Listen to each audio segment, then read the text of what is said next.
Hello guys, welcome to my channel law is love. तो आज हम देखेंगे, हमने एसेंशियल्स पढ़े थे कॉन्ट्रैक्ट के कि कॉन्ट्रैक्ट जो है, अगर आपको किसी को कॉन्ट्रैक्ट को वैलिड बनाना है तो उसमें कुछ चीज़ें हैं जो होनी चाहिए। जैसे कि वो कॉन्ट्रैक्ट जो आप करोगे वो लॉफुल होना चाहिए, उसका ऑब्जेक्ट लॉफुल होना चाहिए, कंसिडरेशन लॉफुल होनी चाहिए, कॉन्ट्रैक्ट होने के लिए ऑफर होना चाहिए एंड एक्सेप्टेंस होनी चाहिए। प्लस में जो भी पार्टीज कॉन्ट्रैक्ट कर रही हैं वो उनकी कैपेसिटी होनी चाहिए, वो कैपेबल होनी चाहिए कॉन्ट्रैक्ट करने के लिए।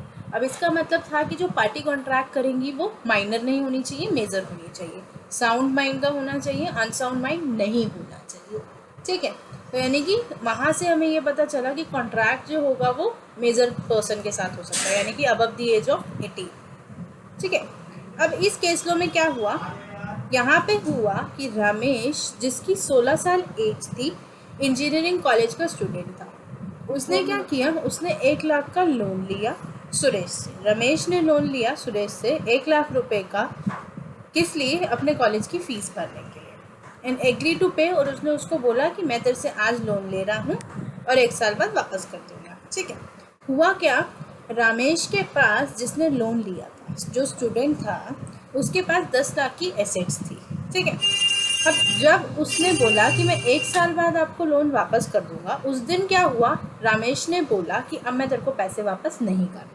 ठीक है, अब उसने पैसे वापस करने से मना कर दिया। अब सुरेश को लगा मेरा पैसा तो डूब गया। सुरेश ने बोला क्या मुझे राइट है कि मैं अपना पैसा कवर कर सकूं, अपना लोन रिकवर कर सकूं रमेश की असेट से, क्योंकि उसके पास कितने की असेट है, 1 लाख की असेट है, तो सॉरी 10 लाख की एसेट्स है। तो उसके पास 10 लाख की एसेट्स है सुरेश के पास, तो क्या रमेश उसकी एसेट्स में से अपना लोन कवर कर सकता है? सबसे पहली चीज़ याद रखना, रमेश जो है वो माइनर है, 16 साल का बच्चा है।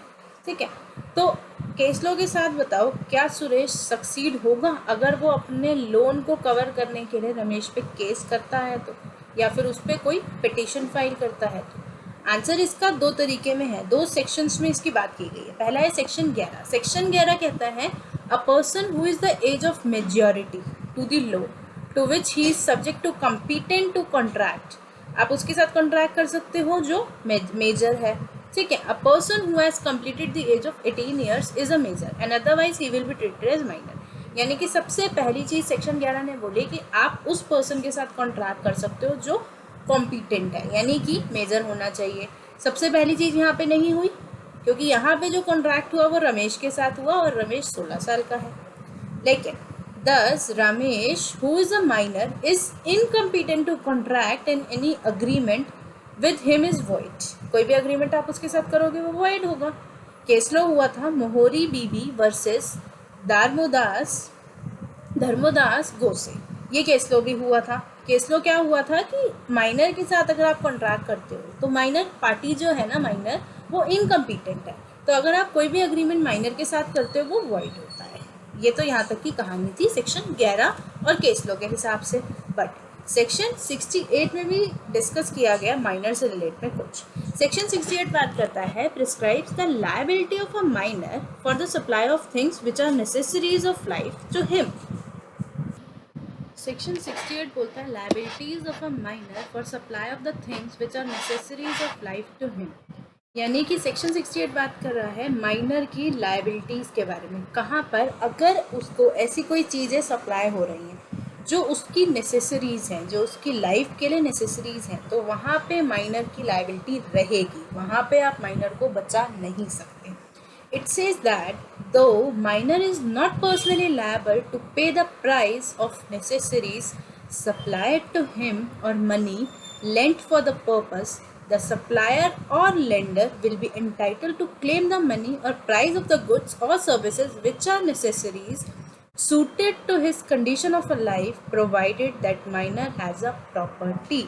ये कह रहा है कि माइनर जो है ना, बेशक वो पर्सनली लायबल नहीं है अपनी नेसेसरीज़ का प्राइस पे करने के लिए जो उसने उधार लिया है, लेकिन सप्लायर या फिर लेंडर जिसने भी प्राइस दिया, जिसने भी मनी दी, तो सप्लायर जो है वो अपना पैसा, अपनी मनी जो है ना क्लेम कर सकता है जो उससे लगता है कि जो माइनर की नेसेसरीज थी, which are necessaries suited to his condition of a life provided. देखो इसने बोला कि वैसे तो माइनर जो है लायबल नहीं है, it says that the minor is not personally liable to pay the price, but minor ने पैसा तो लिया, सप्लायर या लेंडर उससे पैसा रिकवर कर सकता है, लेकिन एक शर्त पे, माइनर के पास प्रॉपर्टी होनी चाहिए। माइनर के पास कुछ होगा तभी तो तुम उससे लोगे, अगर उसके पास कुछ है ही नहीं तो हाउ कैन यू रिकवर, कैसे कर सकते हो, कैसे करोगे भी कैसे। The liability of minor is only to the extent of minor property.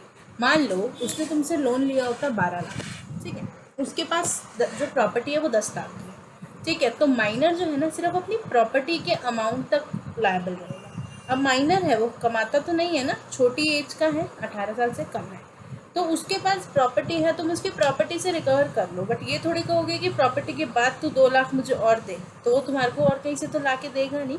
तो माइनर सिर्फ और सिर्फ अपनी प्रॉपर्टी के अमाउंट तक लायबल रहता है। तो माइनर से आप रिकवर कर सकते हो, provided he must have a property, plus में सिर्फ उसकी प्रॉपर्टी के अमाउंट तक रिकवर कर सकते हो, इससे ज़्यादा आप रिकवर नहीं कर सकते।